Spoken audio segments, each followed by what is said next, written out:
I didn't have like, oh, I already have a side hustle and now I'm gonna make it my hustle. I didn't have that either.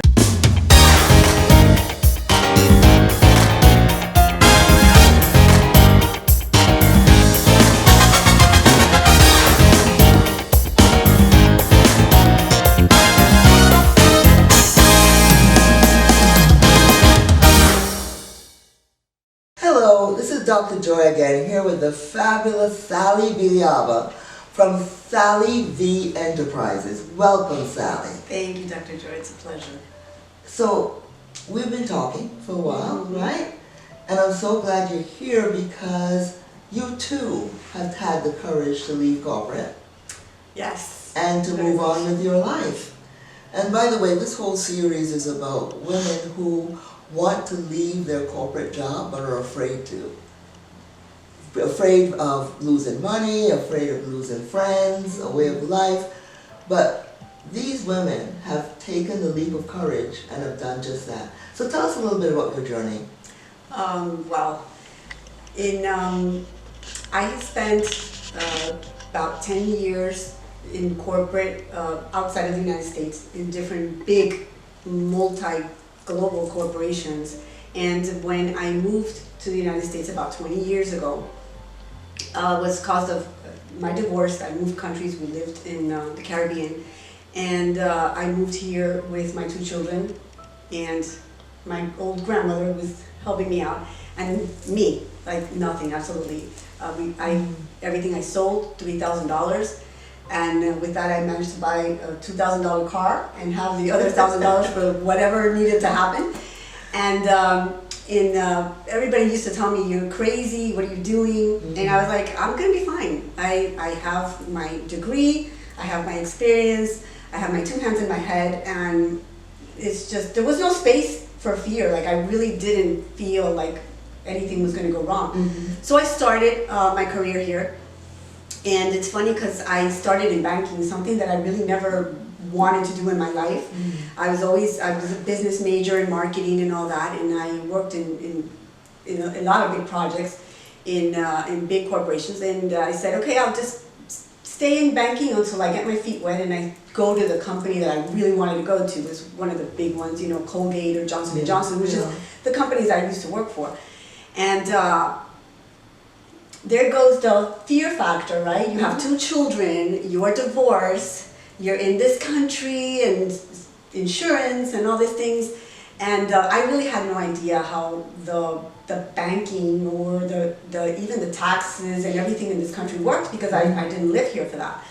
And so to me it was all foreign, and I said, forget it, I'll learn it. And it was funny because the year after that I was already working for small business in the bank, and I was telling business owners how to invest their money and what to do. And out of that I went into business banking, and I was doing multi-million-dollar loans for very, very big corporations. I had a really, really good job. I had a corporate card. I invited my clients to very, very big events. And it was a very, very nice corporate job. And the economy went down, I was there. Economy went up, I was there. And I really liked what I did because I was serving my clients in a different way. And my boss used to tell me, "Sally, that's not part of your job description." And I was like, okay, well, make it my job description, because I never turned anybody around, and I never said I can't do this for you if I couldn't do that for them. I always found them the resources they could tap into. And I love that part because I never left anybody hanging. But corporate in the United States turned very micromanaging, and it was very, very hard to stay like your head clear. So I knew something had to change, because I was feeling depleted, and I was really, how can I tell you, no energy and a lot of stress. And I always knew that I was taken care of. I knew I was God's little girl, and He always had my back.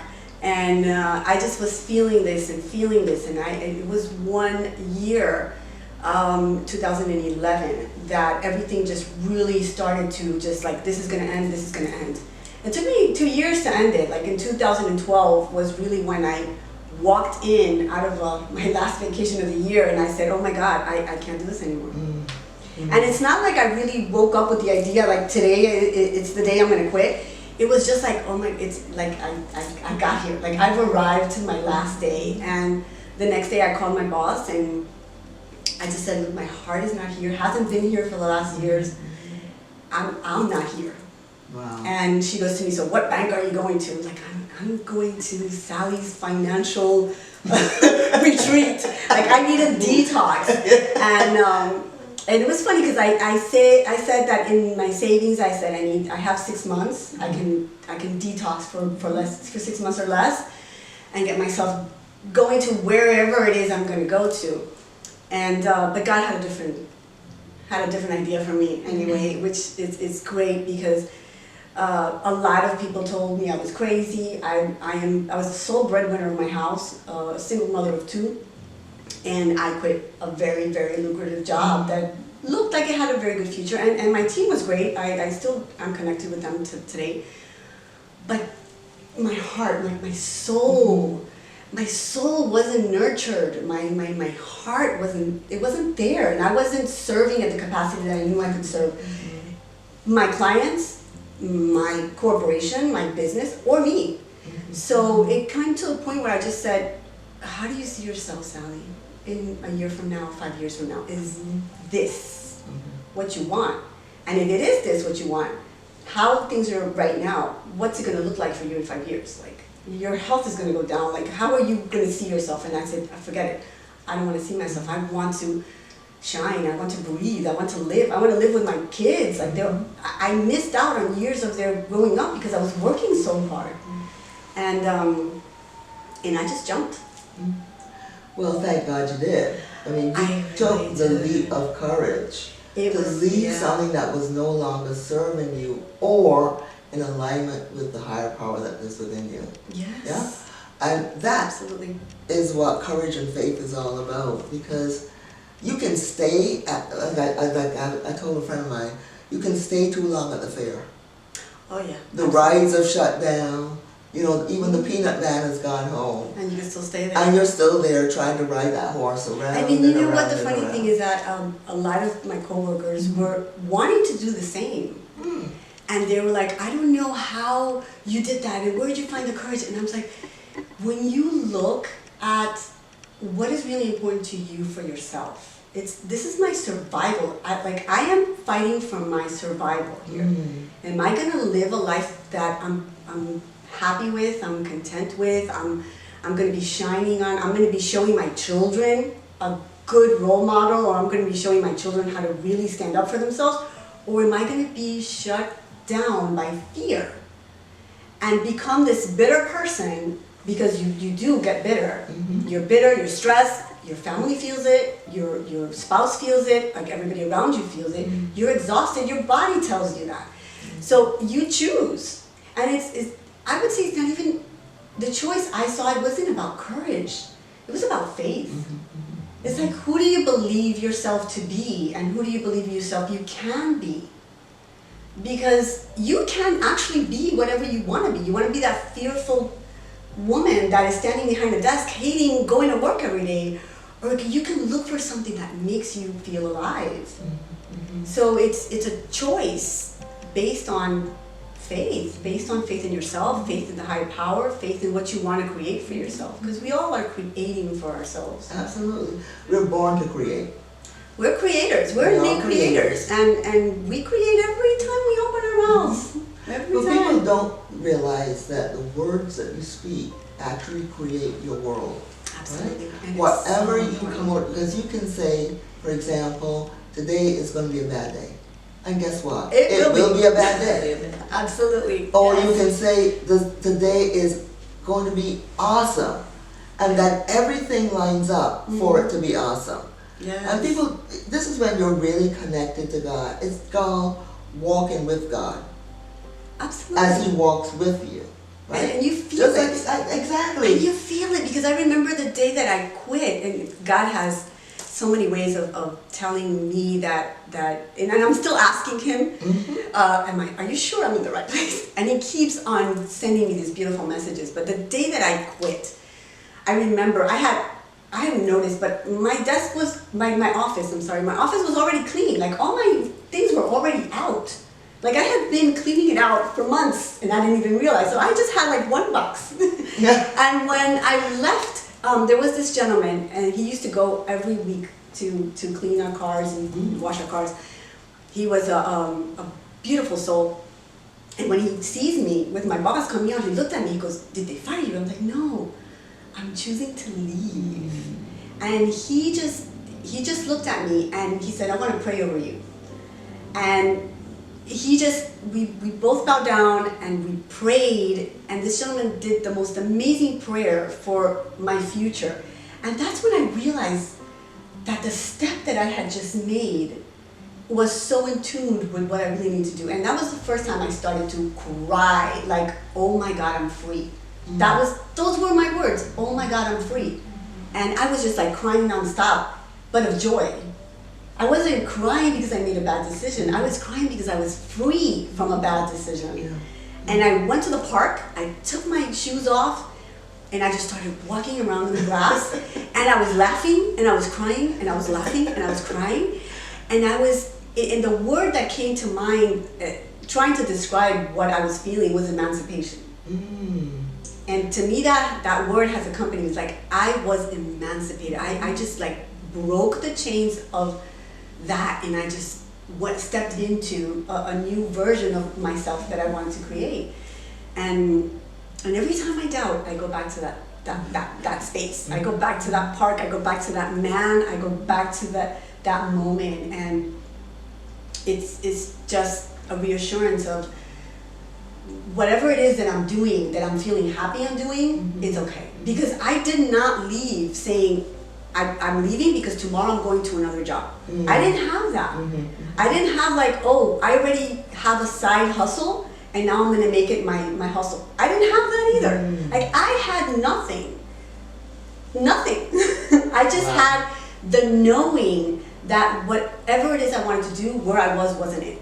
Wasn't where I started in 2012, which is when I quit. 2013 was like really when I was out on my own. And it wasn't like now. I co-founded three companies. I founded 2 companies, and it's gotten me through the road.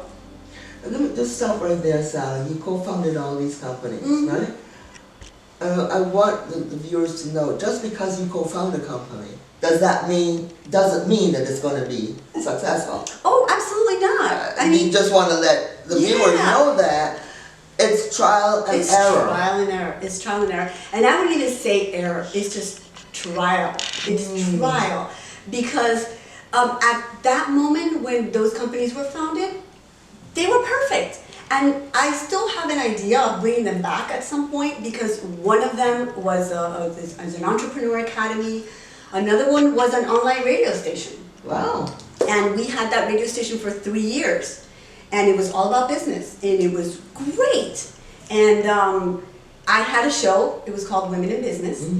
And we had the most amazing women coming into the show and showing and sharing their stories.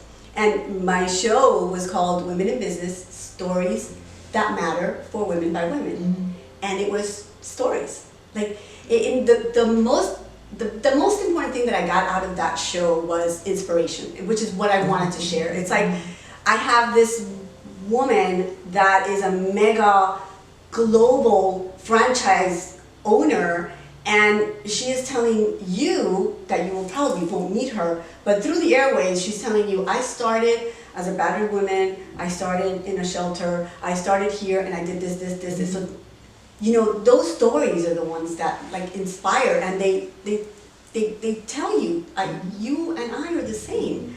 And most of the women that went to the show are very successful, and that was their message. You and I are the same. In a way. And in a way, because even though you're successful, and I want that for myself, I'm not sure I want to do all of that. And it's perfectly okay. I'm not sure I want to go through what you went through. And that is perfectly okay. However, you have it in you to do that. And in that, That's good. we are the same. That's good. In that space, we are the same. Whether you choose to do it or not, it's okay. And what makes the difference between those who do and those who don't? I think it's almost like crossing the street, right? It's the courage to be able to say, you know what? This purpose that I'm going for is bigger than me. I'm being called to do something bigger than me. And whatever that is, God, walk with me and show me and put the people around me to be able to get that fulfilled. Yes. Yes, it's so important. And it's so, it's a matter of belief. It is. Like It is. It's believing in yourself that you are actually believing in the higher power that's running things. Because there's so many words that are so important in this conversation we have. It's courage, it's faith, it's belief, it's knowing. And they're little things that always tell us that we're in the right direction if we are open to listening.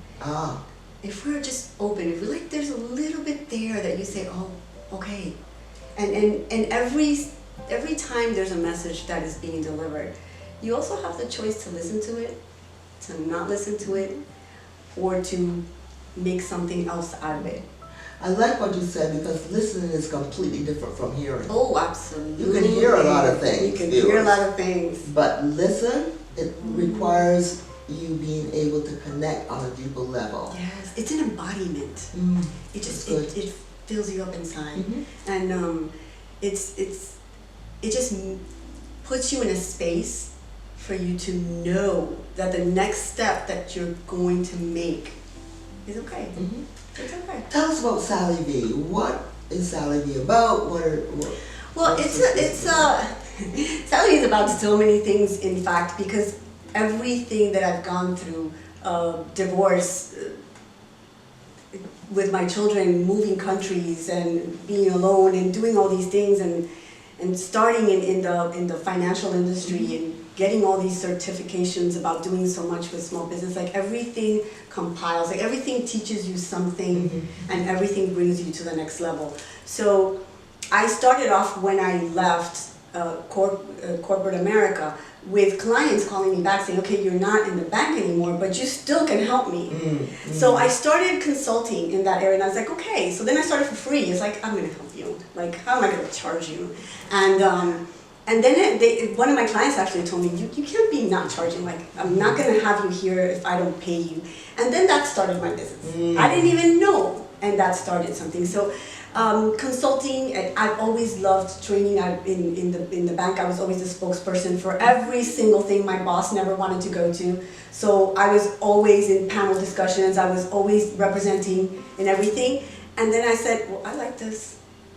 It's you. What? Yeah, like I like this. This is for me. It's a no-brainer. I'm gonna keep doing this, and that started in another area. So it's funny how everything just kept me moving. I recently got certified from the International Coaches Federation. Nice. So congratulations, by the way. Yeah. I love life coaching, and so I have a little bit of corporate in my consulting, and I have life coaching also, because when you're working with an executive, he's an executive of a corporation, but he's also a person. Yes. So I incorporate that, and I do a lot of that, and I do a lot of virtual programs and training and development, both in person and virtual. And all of that is incorporated in that, in what I do. And sometimes one thing could go more than another, and it's my schedule, and it's what comes up. And I think the most important thing about all of that is when I'm in front of a person and I am the space for them to discover themselves in whatever it is that they're doing, the most rewarding thing is the feeling of when they get it, when they go, like the light bulb, right? Yes, it's like, oh, I didn't think of that. That was great. Or this, it was like, okay, that's it. I live for that moment. And it's a space, like, I consider myself just to be this space for you to discover yourself. That's really all I do. In everything I do, that's really all I do. And I'm planning to bring back that radio show because I think the saddest part that I used to feel every time I wanted to interview a woman was when they used to tell me, but I don't have a story to tell. That broke my heart. Everyone has Everybody a story to has tell. a beautiful story, Everyone and does. you have no idea the impact to someone that you might never, ever, ever meet in your life. And they listen to you, and you could be an inspiration for that woman. And you might never meet her, and it might not be today, it could be 3 years from now. And you are an inspiration from someone to just think or listen differently or make a different choice. So it is so important that we share our stories. It is so important that we own our stories. That's good. That's good. We own our stories and be proud of it, and share it as a badge of honor, because it's not easy to get right. It's not easy to be a woman and do all the roles that society has put us and that self-impose. Yes. Because we self-impose a lot of roles also, and it's not easy. So own it. It's beautiful to honor yourself for all that you've gone through and all that you've done, and I don't think we do enough of that. Yeah. Well, it's all never too late to start, right? Never. And it's definitely never too late to take this next step that you need to take for your life, no matter what that is. Connect, obviously, with God. Let Him guide you, and you will come out of whatever you're coming out of. Remember, it's all lessons. You're here to learn, and we know if you don't learn, you have to repeat the lesson all over again. Absolutely. Who Not wants to do a that? great way to go, guys. Who wants to do that? Yeah. But Sally, thank you so much Oh, Dr. for Jones, being an my inspiration pleasure. to millions of women, for your corporate journey, right? For continued success, for being a mom of 2 beautiful children, Yes, whom they're you my have guide. inspired now to move on their own way. Yes, Yes? they're 2 wonderful, wonderful men. I'm so proud of them, and they come back and tell me, Mom, this is because of you, and that fills my heart up, because it was a team effort, honestly, how we got through everything we got through, and it really was a team effort, and they know it, and it's the pride of knowing that you did a job well done when your children are okay, and you say, okay, no matter, I don't care if I didn't eat for 3 years, but they're okay. And that's another thing, we celebrate. I don't think we celebrate enough. Right. Celebrate those little things, like just make it a point to celebrate those wonderful milestones, and the milestone could be from here to the next step. That's a milestone, celebrate that. Exactly. No matter, it's the little things, right? It's the That little keep adding and things, adding and yeah. adding and trust the journey. Absolutely. Trust God to take you on the journey that you need to be on. Because Absolutely. ultimately you're here, right? Yeah. To do the work that He's called you to do. We are just ambassadors. We're ambassadors. I love that. We're just ambassadors. ambassadors. Sally, thank you so much. Thank you, Dr. Joe. You're doing such a wonderful job. Thank you. And you keep walking on. I will. Thank you. You're welcome.